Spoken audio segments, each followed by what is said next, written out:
সৃষ্টিকর্তা যিনি এই বিশ্বজাহানের পরিচালক, তিনি পৃথিবীর প্রত্যেকটা মানুষকে ভালো মন্দের জ্ঞান দিয়ে সৃষ্টি করছে এবং এই সৃষ্টির সম্পর্কে গভীরভাবে চিন্তা ভাবনা করতে বলেছেন। এটা কোরআনের আয়াত। কোরআনে আল্লাহ বলেন যে তোমরা সৃষ্টি সম্পর্কে গভীরভাবে চিন্তা করো। কিছু সময় চিন্তা করা 70 বছর ইবাদতের সমান। সুবহানাল্লাহ। কোনো একটা সভা বা মিটিং বা মজলিস সমান সমান 50 বছর ইবাদত সমান। সুবহানাল্লাহ, তাই না? তো দেখেন, যারা এই প্রকৃতি, যারা এই সৃষ্টি সম্পর্কে চিন্তা ভাবনা করছে, তারা আজকে ধন্য ধন্য ধন্য। যেমন মিশরীয় সভ্যতা, ক্যালিডীয় সভ্যতা, ব্যাবিলনীয় সভ্যতা, অ্যাজটেক সভ্যতা, মায়ান সভ্যতা, ইনকা সভ্যতা, তারপরে সুমেরীয় সভ্যতা, ব্যাবিলনীয় সভ্যতা,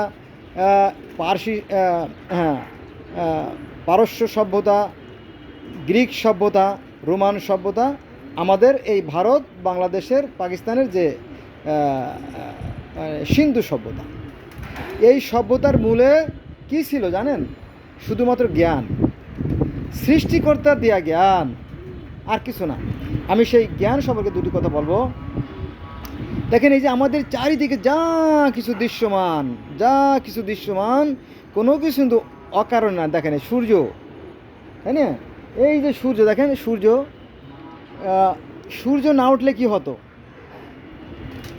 সূর্য না উঠলে সকাল হতো না, সূর্য না উঠলে দুপুর হতো না, সূর্য না ডুবলে সন্ধ্যা হতো না, তাই না?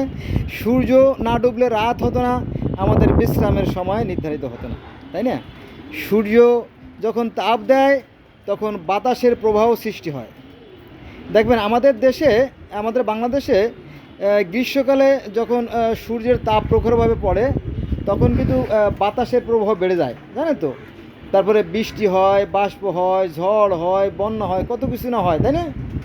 কেন হয়? সূর্যের কারণে। সূর্য তির্যকভাবে অর্থাৎ খাড়াভাবে তাপ দেয়। দেখেন এই যে এখন খাড়াভাবে তাপ দিচ্ছে এখন।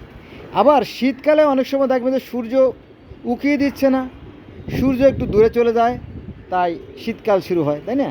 তো এই যে 6 ঋতু অর্থাৎ গ্রীষ্ম, বর্ষা, শরৎ, হেমন্ত, শীত, বসন্ত, এগুলো কিন্তু এই সূর্যের কারণে হয়। অর্থাৎ সূর্য যখন খাড়াভাবে তাপ দেয় তখন সেই সময় আমাদের দেশে হয় গরমকাল। তারপরে ধাপে ধাপে যখন একটু করে সরে যায় তখন ঋতু পরিবর্তন হয়, মাসেরও পরিবর্তন হয়। বৈশাখ, জ্যৈষ্ঠ, আষাঢ়, শ্রাবণ, ভাদ্র, আশ্বিন, কার্তিক, অঘ্রাণ, পৌষ, মাঘ, ফাল্গুন, চৈত্র আর কি। আবার সেই বৈশাখ শুরু হল, তাই না? এইভাবে একটা ছন্দ যেমন কাজ করছে, ঠিক তেমনি এই প্রকৃতি হচ্ছে একটা মঞ্চের মতো। চলেন আমরা পৃথিবীটা ঘুরে আসি না? মনে করেন যে আপনি আমেরিকার উত্তরে গেলেন, আলাস্কায় গেলেন, সেখানে সালমান ফিশ আছে যেটা পৃথিবীর কোথাও নাই। আবার জাপানের পাহাড়ি গর্তে সালেমান্ডা আছে যা পৃথিবীর কোথাও নাই। ভারতে আপনার এক প্রকার ব্যাঙ আছে, বড় সাইজের ব্যাঙ, 20 কেজি, 25 কেজি, 30 কেজি যা পৃথিবীর কোথাও নাই। আবার অস্ট্রেলিয়া যে ক্যাঙ্গারু আছে, প্লাটিপাস আছে, ডেঙ্গু আছে যা পৃথিবীর কোথাও নাই। জাপানে এক প্রকার বাইন মাছ আছে 30-40 হাত লম্বা, যেটা পৃথিবীর অন্য কোথাও নাই। আবার ইলিশ মাছ আছে ভারত, বাংলাদেশ, পাকিস্তান, মায়ানমার, এই সমস্ত অঞ্চলে যা পৃথিবীর অন্য কোথাও নাই, তাই না? আবার আফ্রিকাতে আছে জিব্রা, জিরাফ, কুমির, সিংহ, যা পৃথিবীর অন্য কোথাও নাই। আবার রাশিয়ার সাইবেরিয়া অঞ্চলে পাখির এক বিশাল সমাহার, তাই না, যা পৃথিবীর অন্য কোথাও নাই। উট আছে রাজস্থানে, আছে অস্ট্রেলিয়ায়, আছে আপনার আরবে, যা পৃথিবীর অন্য কোথাও। তাই এইভাবে সৃষ্টিকর্তা এই পৃথিবীটাকে সাজাইছেন, ঠিক আছে? এইগুলো নিয়ে চিন্তা করা দরকার। এবং কোরআনে এই সম্পর্কে আয়াত আছে, কিন্তু ওরা কি পৃথিবী ভ্রমণ করে না? কোরআনে আল্লাহ বলছে ওরা কি পৃথিবী ভ্রমণ করে না এবং ওরা কি দেখে না যে অতীতে যারা বিত্তবান ছিল, যারা প্রভাবশালী, যারা ক্ষমতাবান ছিল, তারা ছিল অনেক শক্তিশালী, তাদেরকে আমি ধ্বংস করে দিয়েছি। কারণ কি? তারা পৃথিবীতে বাড়াবাড়ি করতো। আল্লাহ পাক বাড়াবাড়ি পছন্দ করে না। Excess anything is very bad, আমরা বলি না? Excess anything is very bad. আবার আল্লাহ বলেন যে যে মানুষ দ্বারা তার প্রতিবেশী সেবা পায় সে হচ্ছে সর্বোত্তম ব্যক্তি। আবার নবী মুহাম্মদ সাল্লাল্লাহু আলাইহি ওয়াসাল্লাম বলছেন যে মানুষের মধ্যে ওই ব্যক্তি উত্তম যারা আখলাক চরিত্র ভালো, তাই না? আর ধর্ম নিয়ে কিন্তু বাড়াবাড়ি করতে নিষেধ করছে কোরআনে, কিন্তু আমরা প্রচুর প্রচুর প্রচুর পরিমাণে ধর্ম নিয়ে বাড়াবাড়ি করি। ঠিক আছে, বলা হয়েছে তোমরা ধর্ম নিয়ে বাড়াবাড়ি করো না, ধর্মের ব্যাপারে কোনো বাড়াবাড়ি নাই, হ্যাঁ, এমন কোনো জনপদ নাই যে আমি তাদেরকে তাদের ভাষায় প্রতিফলন করে নেই, তাই না? এইভাবে বহু জাতি গোষ্ঠীর জন্য সৃষ্টিকর্তা বহু ধর্ম, বহু নিয়ম, বহু পদ্ধতি, বহু ভাষা সৃষ্টি করছে। আদম আলাইসাল্লাম প্রায় 6000 ভাষা জানতেন, জানেন তো? সৃষ্টি করার পরে আদমকে এই সমস্ত ভাষা শিক্ষা দেওয়া হয়েছিল। বোঝা গেছে বিষয়টা? তাহলে আমরা যারা ধর্ম নিয়ে বাড়াবাড়ি করি আমরা বোকামি করি। নবী মুহাম্মদ সাল্লাল্লাহু আলাইহি ওয়াসাল্লামের প্রথম সত্য ছিল কলেমা। কলেমা মানে কি? কলেমা মানে কাউকে একক বলে স্বীকার করে নেওয়া। এই কলেমা পৃথিবীর 4.5 ধর্মে আছে, কিন্তু এটা আলেম জানে না, সে ধর্ম নিয়ে বাড়াবাড়ি করে। যেমন কয়েকটা উল্লেখযোগ্য ধর্মের কথা বলি। যেমন সনাতন বা হিন্দু ধর্মে কলেমা আছে, ব্রহ্মা একং দ্বিতীয় নাস্তি। ব্রহ্মা মানে সৃষ্টিকর্তা, একং মানে একজনই, দ্বিতীয় মানে দুই, নাস্তি মানে নাই। সৃষ্টিকর্তা মাত্র একজনই, দ্বিতীয় কেউ নাই। একমে বা দ্বিতীয়াম, তিনি এক এবং অদ্বিতীয়, এবং তিনি নিরাকার, জ্যোতিময়, অশরীরী। ঠিক আছে, আবার এলো বেদের কথা বললাম।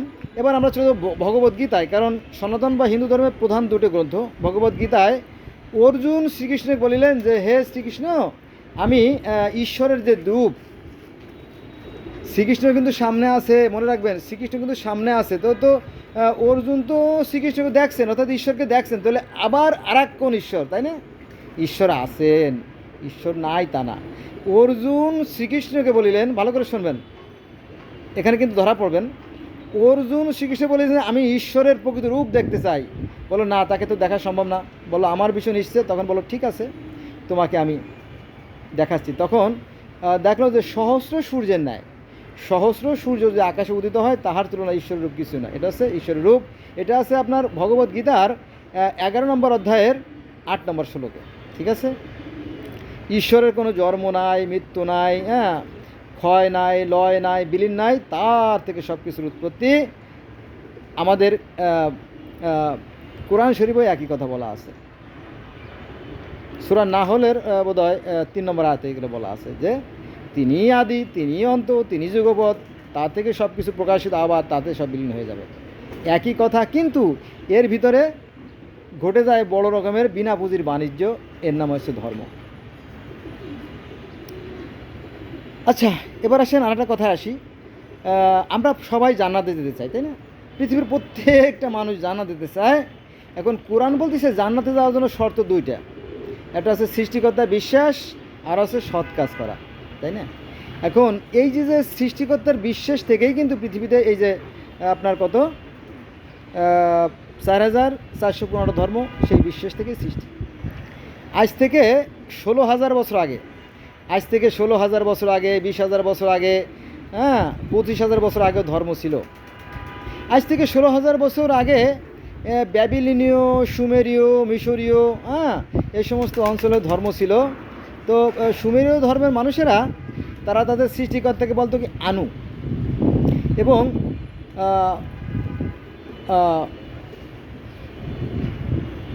আনুর মন্দির ছিল। আমরা যেমন মসজিদে গিয়ে সৃষ্টিকর্তা আরাধনা করি, সেরকম মন্দির ছিল। সেটা হচ্ছে আপনার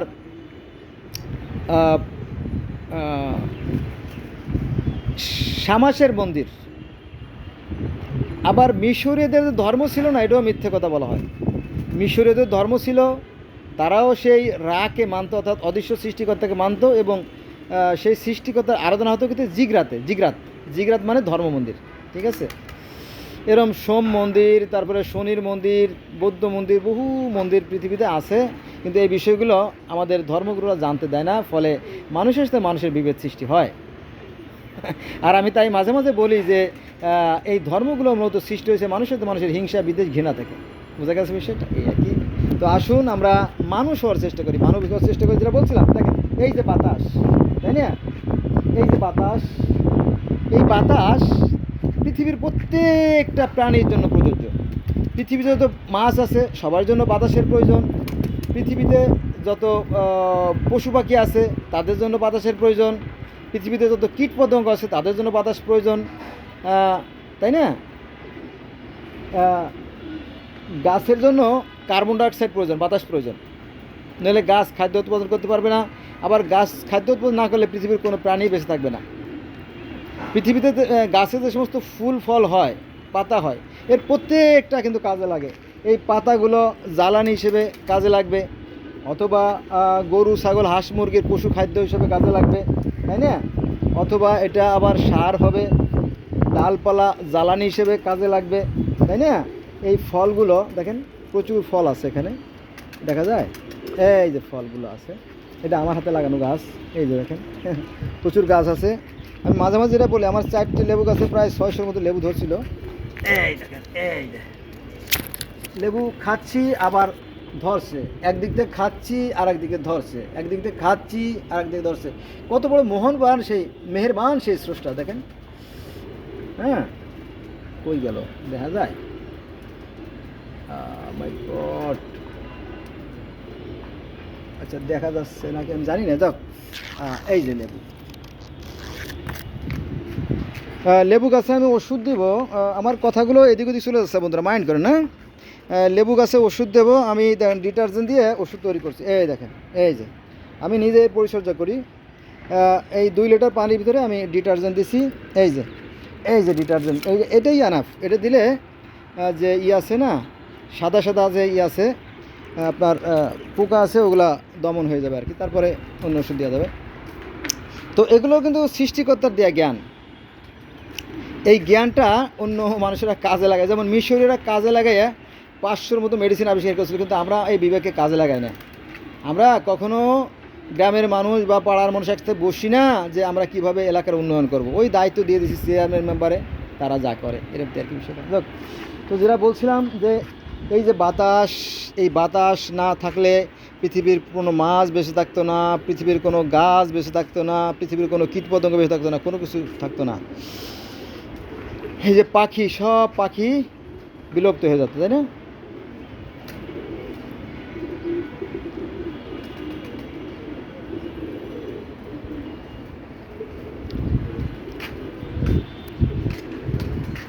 এই বাতাস না থাকলে আমরা কথা বলতে পারতাম না, জানেন তো। এই বাতাস না থাকলে কথা চলাচল করতো না। এই বাতাস না থাকলে ওই যে সূর্য থেকে যে 8 মিনিট 20 সেকেন্ড পরে যে আপনার সূর্যের আলোটা পৃথিবীতে আসে, এটা আসতো না, বাধাপ্রাপ্ত হতো, তাই না? তো এটা হয়েছে কি যে এই পৃথিবীটা হচ্ছে বিরাট বড় মঞ্চ, এত বড় মঞ্চ যে আমরা এই ক্ষুদ্র জ্ঞানে এটা আসলে উপলব্ধি করতে পারি না। কারণ সৃষ্টিকর্তা হচ্ছে অসীম, সীমাহীন, আর আমরা হচ্ছি সসীম বা ক্ষুদ্র, তাই না? তো এই সসীমের পক্ষে সেই অসীমের নাগাল পাওয়াটা সত্যিই দুরূহ ব্যাপার। মনে করেন যে একটা শিশু মায়ের পেটে থেকে কি মায়ের চেহারা দেখতে পারবে? দেখা সম্ভব না, ঠিক আছে? তো আমরা হচ্ছি সেই সৃষ্টিকর্তার পেটের ভিতরে আছি, মনে করেন, মানে এক্সাম্পল, সৃষ্টিকর্তার পেটের ভিতরে আছি, তাই না? বা এই পৃথিবীটা হচ্ছে ডিমের মতো, এই ডিমটা পাড়ছে কে? সেই সৃষ্টিকর্তা, মানে মাইন্ড করেন আর কি। তাহলে তো তিনি আরও কত বড়, তিনি আরও কত বিশাল, কত ব্যাপক, তাই না? এটা আর কি। তো আমরা যখন সৃষ্টি, তখন একজন সৃষ্টিকর্তা আছে। তো আমি অনুরোধ করব যে আসুন আমরা এই ধর্ম নিয়ে বাড়াবাড়ি না করি। পৃথিবীতে যে 4000 4500 ধর্ম আছে, এরা সবাই একজন সৃষ্টিকর্তায় মানে বলেই ধর্মের সৃষ্টি হয়েছে, তাই না? আর ধর্ম যারা মানে না, তাদের কাছে কোনো ধর্ম নাই, তাই না? এটা কিন্তু এইগুলো নিয়ে আলেমরা বেশি রকম বাড়াবাড়ি করে আর কি। যেমন পবিত্র কোরআন শরীফের সূরা আল বাকারার 62 নম্বর আয়াতে বলা হয়েছে, ইহুদি, খ্রিস্টান, অগ্নি উপাসক, সে যেই হোক, সে যদি মানে এনি পারসন যেই হোক না কেন, সে যদি এক সৃষ্টিকর্তায় বিশ্বাস করে আর সৎ কাজ করে, তাদের জন্য আছে জান্নাত। এই কথা ভালো করে শুনবেন। যারা সৃষ্টিকর্তায় বিশ্বাস করে এবং সৎ কাজ করে, তাদের জন্য আছে পরম সুখের স্থান, জান্নাতের। কার কথা? কোরআনের কথা। এই কথাটা অর্থাৎ সৃষ্টিকর্তাকে সন্তুষ্ট করতে হলে তার প্রতি বিশ্বাস ভক্তি আর সৎ কাজ করতে হবে, এই কথাটা আছে শত শত আয়াতে যদি আপনি দেখতেন। কিন্তু এই সমস্ত কথা বলে না। ধর্মগুরুরা তাদের বাণিজ্যিক ভিত্তিতে এই ধর্মগুলো চাষ করে। হ্যাঁ, যেমন নামাজ। আমাদের ইসলাম ধর্মে, আমিও মুসলমানদের সন্তান, আমাদের ইসলাম ধর্মের সবচেয়ে গুরুত্বপূর্ণ যে পার্ট সেটা হচ্ছে নামাজ। নামাজ মানে কি? এই নামাজের মানে কি অধিকাংশ মানুষ জানে না। নামাজ মানে স্মরণ, সংযোগ বা যোগাযোগ। আমি আমার সৃষ্টিকর্তাকে 24 ঘন্টা স্মরণ করি। আমি যতদূর সম্ভব অন্যায় কাজ থেকে দূরে থাকি, আর অন্যায় হয়ে গেলে আমি তওবা করি, ঠিক আছে? বরং আমি অন্যায়ের প্রতিবাদ করি। আর আমি অন্যায়ের প্রতিবাদ করি বলেই কিন্তু আমার কিন্তু বন্ধু নাই, জানেন। আমি খুবই অসহায়, আমার কোনো বন্ধু নাই। আমি ন্যায্য কথা বলি, সৎ কথা বলি বলে আমার কোনো বন্ধু নাই। বন্ধু নাই তাও আবার ঠিক না, কিছু বন্ধু আছে, তারা আবার খুব শক্ত, পরম বন্ধু, বিনা স্বার্থের বন্ধু। ধন্যবাদ বন্ধুদেরকে। বন্ধুরা সবাই সুখে থাকুক এই কামনা করি। তো আমরা এই প্রকৃতির সন্তান, এবং এই প্রকৃতিতে যা আছে বিশ্ব ব্রহ্মাণ্ডে তা আছে এই দেহভাণ্ডে, ঠিক আছে? বাতাস পৃথিবীতে প্রবাহমান, আমার দেহের ভিতরে বাতাস প্রবাহমান। প্রথমে ফুসফুসে যাচ্ছে এবং ফুসফুস থেকে অক্সিজেন এসে আপনার রক্তে যাচ্ছে, রক্ত থেকে পুরো শরীরে বাতাস প্রবাহন। পৃথিবীতেও তেমনি বাতাস প্রবাহন। পৃথিবীতে সূর্যের তাপ আছে, আমাদের দেহ হার্ট চলার ফলে তাপ সৃষ্টি হয়। তাপ যখন থাকবে না, আমি তখন থাকবো না, অর্থাৎ মারা যাব, ঠিক আছে? আমাদের শরীরের যে ইগুলো আছে দেখবেন, এই যে কি বলে ওটা, রক্তবাহী নালীগুলো দেখেন নদীর মতো প্রবাহিত। নদী যেমন আঁকা বাঁকা শাখা বাঁকা প্রবাহিত হয়, ঠিক আমাদের শরীরের যে রক্তবাহী নালীগুলো সেরকম। আবার এই যে পৃথিবীটা আপনার যে ইলেকট্রিক ম্যাগনেটিক ফিল্ড আছে বা চুম্বক ক্ষেত্র আছে, জানেন তো, তাই না? পৃথিবীটা একটা চুম্বক ক্ষেত্র দ্বারা সুরক্ষিত। ঠিক আমাদের দেহের ভিতরে স্নায়ুতন্ত্র আছে প্রায় 86,000 মাইল লম্বা। এই তন্তু দ্বারা আমাদের এই দেহটা বাঁধা আছে, যেটা আমরা বুঝতে পারি না আর কি। যারা মেডিকেল সায়েন্সের লোক, যারা ডাক্তার, তারা এই সমস্ত নিয়ে গবেষণা করে। বোঝা গেছে বিষয়টা? এই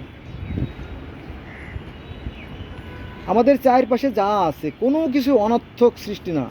এই যে সূর্য অনর্থক সৃষ্টি না, মেঘও অনর্থক সৃষ্টি করে না। মেঘ একটু পরেই মেঘ নামবে, বৃষ্টি নামবে। এখন বর্ষাকাল, প্রচুর, যত বৃষ্টি নামবে তত ফসল ভালো হবে, পাট ভালো হবে, ধান ভালো হবে, ঠিক আছে? তারপরে মাছে ডিম পাড়ছে, অলরেডি মাছে লক্ষ লক্ষ মাছ, crore crore, million billion trillion পরিমাণ ডিম ছাড়ছে। এই ডিমগুলো থেকে আবার বাচ্চা তৈরি হবে, তাই না? প্রচুর পরিমাণে মাছ হবে, প্রচুর পরিমাণে ফুল হবে, প্রচুর পরিমাণে ফল হবে, হ্যাঁ, প্রচুর পরিমাণে ঘাস হবে। সেই ঘাসকে আবার গরুরা হৃষ্টপুষ্ট হবে। এই জন্য এই বৃষ্টির ব্যবস্থা, এটা বিশাল ব্যাপার। এটা কিন্তু বুঝবেন না, হ্যাঁ, তারপরও বোঝার চেষ্টা করতে হবে, কারণ আমরা এই প্রকৃতির সন্তান। আর এই প্রকৃতিকে যিনি পরিচালনা করেন তিনি হচ্ছে সেই স্রষ্টা। একটা কেন্দ্রীয় শক্তি আছে, তারা যে নামে ডাকুক কোনো সমস্যা নেই, তিনি সবার ডাক শোনেন, তিনি বোঝেন। তিনি প্রায় 7,111টা ধর্ম এই সে ভাষা আছে পৃথিবীতে 7,111 রকমের ভাষা আছে। সৃষ্টিকর্তা সকল ভাষাই বোঝেন। সৃষ্টিকর্তা শুধু এই মানুষের 7,111টা ভাষা বোঝেন না, পৃথিবীতে যত মাছ আছে তাদেরও ভাষা বোঝেন, পৃথিবীতে যত গাছ আছে গাছেরও ভাষা বোঝেন, পৃথিবীতে যত কীটপতঙ্গ পশুপাখি আছে তাদেরও ভাষা বোঝেন। তাহলে বোঝেন কেমন তিনি, কত মহান সত্তা তিনি। পৃথিবীটা অনেক সুন্দর। কারণ কি জানেন, আমরা যখন মায়ের পেটে ছিলাম তখন আমাদের ভাই বোন ছিল প্রায় 5 লক্ষের মতো। সেখান থেকে আমরা মাত্র 4 ভাই বোন, আমি 2 ভাই আর 2 বোন, 4 ভাই বোন। কী সৌভাগ্য আমার এই সুন্দর পৃথিবী দেখার, সৌভাগ্য অর্জন করছি, তাই না? আবার আমি যখন আমার পিতার শরীরের মধ্যে ছিলাম, তখন আমরা ভাই বোন ছিলাম প্রায় 50 থেকে 60 কোটি। সো মাস, ইয়েস ইট ইস, প্রায় প্রায় আপনার 60 কোটি, 50-60 কোটি। সেখান থেকে আমি মাত্র পৃথিবীতে আসার সৌভাগ্য অর্জন করছি, তাই না? বাংলাদেশে লোকের সংখ্যা তো 18 কোটি। এখান থেকে প্রধানমন্ত্রী শেখ হাসিনা নির্বাচিত প্রধানমন্ত্রী হয়েছে, তাই না? সিম্পল ব্যাপার, 18 কোটি মাত্র। আর আমি 50 কোটি থেকে নির্বাচিত হওয়া একজন মানুষ। কী সৌভাগ্য আমার, তাই না? এই বিষয়গুলো যদি আপনি স্মরণ করেন, আপনার গা শিহরে উঠবে, আপনার আনন্দে আপনার দেহ পুলকিত হবে, নেচে উঠবে। কি সৌভাগ্য আমার, তাই না? এই পৃথিবীটা অনেক সুন্দর। আসেন, এই সুন্দর পৃথিবীকে আমরা অসুন্দর না করি, কলুষিত না করি।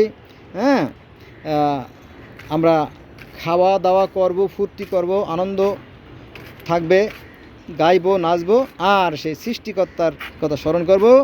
সীমা লঙ্ঘন করব না, কারণ সৃষ্টিকর্তা সীমা লঙ্ঘনকারীকে পছন্দ করেন না।